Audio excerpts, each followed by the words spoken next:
Menino,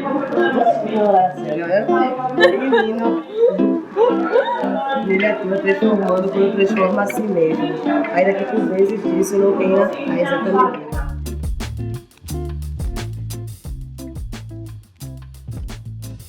Quando eu penso no livro, eu não estou mais pensando tanto no objeto, né? Eu estou pensando numa ideia. Então o livro ele deixa de ser um objeto e passa a ser uma ideia, passa a ser uma obra, passa a ser um trabalho, passa a ser um conjunto de coisas com um significado. Eu quero escrever um livro, mas eu quero escrever um livro como? Em qual formato? Eu quero que tenha mais gente tendo acesso para ler, ou eu quero publicar o livro no formato impresso, porque eu quero que ele exista num formato impresso. Podem ser coisas diferentes, eu posso publicar num site e ter 1 milhão de leitores e o livro nunca ser impresso. Se eu for imprimir o livro, eu vou ter 500, 1.000, 2.000 exemplares, 3.000 exemplares, sei lá, que vai chegar em 3.000 pessoas, mas eu posso atingir 3.000 pessoas em 15 minutos na internet.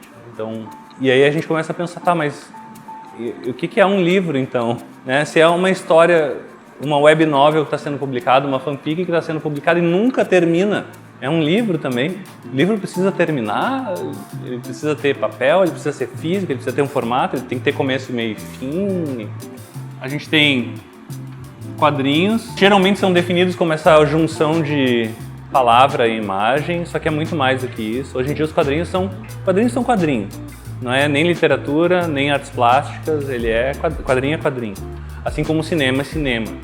E aí a gente tem os games, mesma coisa. Os games também são a sua própria área, são o seu próprio universo. Só que também tem um elemento literário, tem gente fazendo roteiro também. A gente tem que pensar uma história. Um game que tem uma história, ele vai ter que ser planejado. Aí a gente fica mais ou menos nesse universo, assim, meio bagunçado, sem saber direito o que é livro, o que é literatura hoje. Tudo bem, porque eu acho que é legal a gente estar vivendo isso. Só que, diferente de antes, a gente não tem mais eu acho que a gente não tem esperança nenhuma de ter uma plataforma única. O design das redes sociais pra gente ficar com medo de ficar de fora.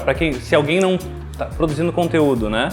E deixa de produzir conteúdo com uma certa regularidade ou um certo tipo de conteúdo, não vai ter o mesmo engajamento mais, não vai chegar o post para todo mundo. Então as pessoas sabem que tem que produzir num determinado formato com determinada frequência. Isso acontece na indústria de games também. Parte do processo de divulgação dos jogos é um fear of missing out, é fazer com que os lugares falem sobre aquele jogo. Tá todo mundo jogando esse jogo agora. Tu não tá jogando esse jogo agora? Nossa, mas esse é o jogo do momento. Todo mundo, os youtubers, o pessoal do Twitch, tá todo mundo jogando esse jogo agora. Então eu vou comprar porque eu não quero ficar de fora desse momento em que todos os meus amigos estão jogando esse jogo também. É a grande moeda, né? É o nosso tempo, é a nossa atenção. Porque os serviços são de graça, as redes sociais são de graça. A moeda de troca das grandes empresas de tecnologia é o nosso tempo e a nossa atenção, porque é isso que eles vendem, né? Então, na verdade, quando eu imagino a literatura hoje e a internet e os serviços e as plataformas para a gente entender e publicar e as coisas que a gente pode fazer, eu imagino isso, assim. A gente não consegue, a gente está hoje falando dessa imagem, mas tem todo o resto do céu acontecendo e a gente não consegue dar conta disso. E aí a gente vai sentir aquele fear of missing out o tempo inteiro, se a gente não admitir que a gente não vai dar conta. Já que a gente não dá conta desse universo, talvez a gente consiga olhar para uma galáxia de cada vez e olhe lá. A gente não vai mais sair do pergaminho para o livro e ficar 500 anos no livro. A gente não vai sair do livro impresso e ir para o e-book e ficar 500 anos no e-book, porque já existem todas essas outras coisas e tudo isso tem literatura envolvido também. É muito mais rápido e simultâneo, isso aqui tudo existe ao mesmo tempo. Porque o mercado editorial já admitiu isso, assim, que não é uma competição. E aí quando a gente lida com a tecnologia digital, que às vezes a gente usa o virtual como sinônimo, a gente lembra disso, assim, algo que está sempre se transformando, algo que está sempre mudando em alguma coisa que a gente nunca vai dar conta. Então é a atualização constante, é a mudança constante.